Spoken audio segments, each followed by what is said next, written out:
Welcome to my YouTube channel my dear students. आज हम इस वीडियो में एक्सरसाइज 8.1 का क्वेश्चन फिफ्थ सोल्व करेंगे और ये न्यू एनसीईआरटी बुक से लिया गया है। Let's begin. क्वेश्चन फिफ्थ है हमारे सामने। Given sec theta equal to 13/12 calculate all other trigonometric ratios. My dear students, हमें यहाँ पर sec थीटा की जो वैल्यूज है वो दे रखी है 13/12 और हमें जो भी अदर ट्रिग्नोमेट्रिक रेशियो है उसे हमें फाइंड करना है, उनकी वैल्यूज हमें बताना है। तो सबसे पहले जो हमें गिवन है वो हम यहाँ पर लिख लेते हैं। sec थीटा इक्वल टू 13/12 हमने यहाँ पर जो गिवन है वो लिख लिया है और इसी के अकॉर्डिंग हमने यहाँ पर एक ट्राइंगल भी ड्रॉ कर लिया है।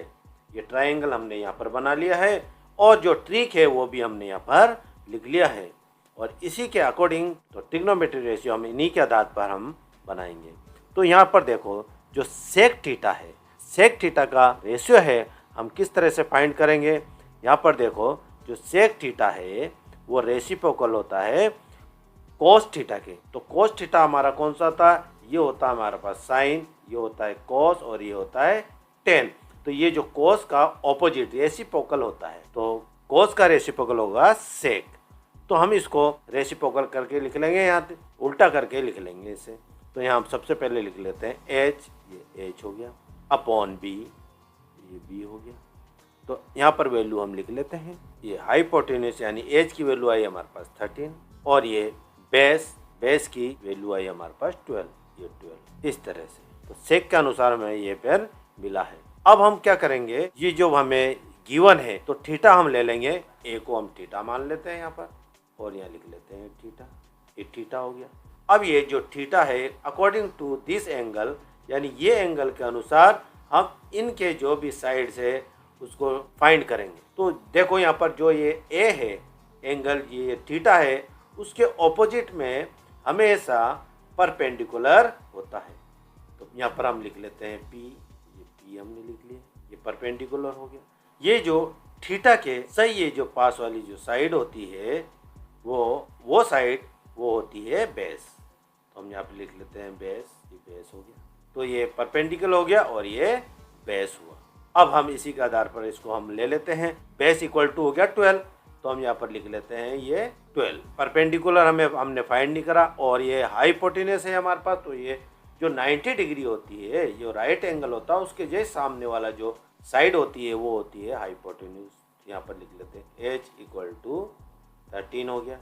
ये h की वैल्यू भी हमने लिख ली। हमें फाइंड करना है ये जो p है, ये p हमें फाइंड करना है। तो सबसे पहले p फाइंड करने के लिए हम क्या करेंगे, पाइथागोरस थ्योरम हम यूज़ करेंगे। तो हम यहाँ पर लिख लेते हैं बाय पाइथागोरस थ्योरम, हमने यहाँ पर लिख लिया। अब इसके फॉर्मूला भी हम लिख लेते हैं, ये हमने लिख लिया। अब हमें फाइंड करना है p की वैल्यू यानी परपेंडिकुलर की वैल्यू हमें फाइंड करना है, इसलिए हम इसकी वैल्यू लिख लेते हैं। h है हमारे पास वो है 13, ये 13 हो गया और इसका स्क्वायर हमने लगा लिया, इक्वल टू बेस है हमारे पास वो है 12, ये 12 हमने लगा लिया और ये लगा लिया हमने स्क्वायर, प्लस का प्लस, p हमें फाइंड करना है। तो 13 का जो स्क्वायर होगा वो होगा हमारे पास 169, यानी 13 को 13 से मल्टीप्लाई कर लेंगे, इक्वल टू अब 12 को 12 से मल्टीप्लाई कर लेंगे तो इसका स्क्वायर हो जाएगा 144 प्लस पी स्क्वायर, ये पी स्क्वायर हो गया।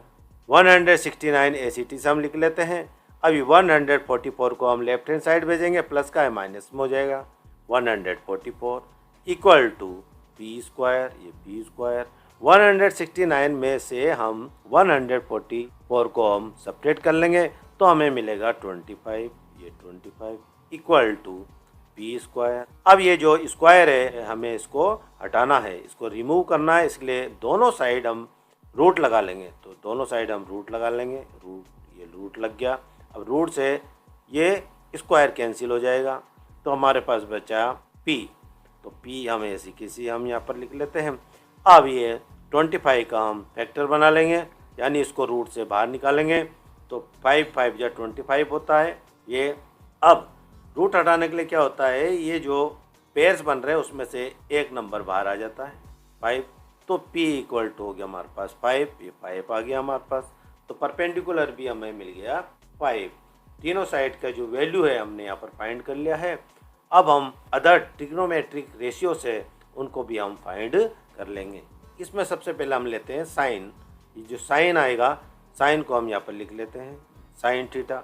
तो sine theta equal to P upon H हो जाता, P upon H equal to P की वैल्यू है हमारे पास ये 5, ये 5 हो गया, अपॉन एच की वैल्यू है हमारे पास 13, ये 13 हो गया। फिर आता हमारे पास कॉस। अब हम लिख लेते हैं यहाँ पर cos, cos theta equal to cos है बी अपॉन एच, ये B upon H equal to B की वैल्यू है हमारे पास 12, ये 12 हो गया, अपॉन एच की वैल्यू है 13, ये 13 हो गया। तो 12 अपॉन 13 आ गया, इसका रेशियो आ गया 12 अपॉन 13।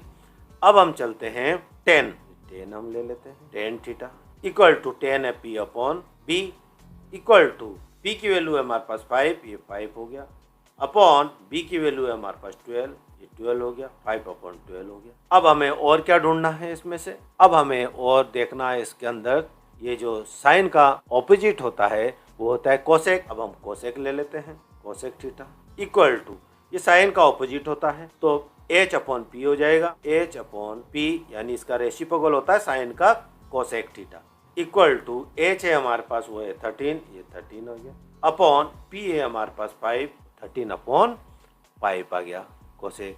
अब हमारे पास नेक्स्ट है वो है हमारे पास कोस। कोस का सेक होता तो सेक हमने ऑलरेडी यहाँ पर फाइंड कर लिया है सेक का 13 अपॉन 12। अब हमें सेक के अलावा दूसरा हमें देखना है वो है हमारे पास cot, cot theta equal to cot क्या होता है? ये 10 का ऑपोजिट होता है कोट, ये 10 का ऑपोजिट होगा, ये 10 का तो b अपॉन पी हो जाएगा, b अपॉन पी ये उल्टा हो गया, b upon P equal to base है हमारे पास 12, ये 12 हो गया, अपॉन परपेंडिकुलर है 5 तो 12 अपॉन 5 हो गया। ये इनकी वैल्यूज हमने फाइंड कर ली है।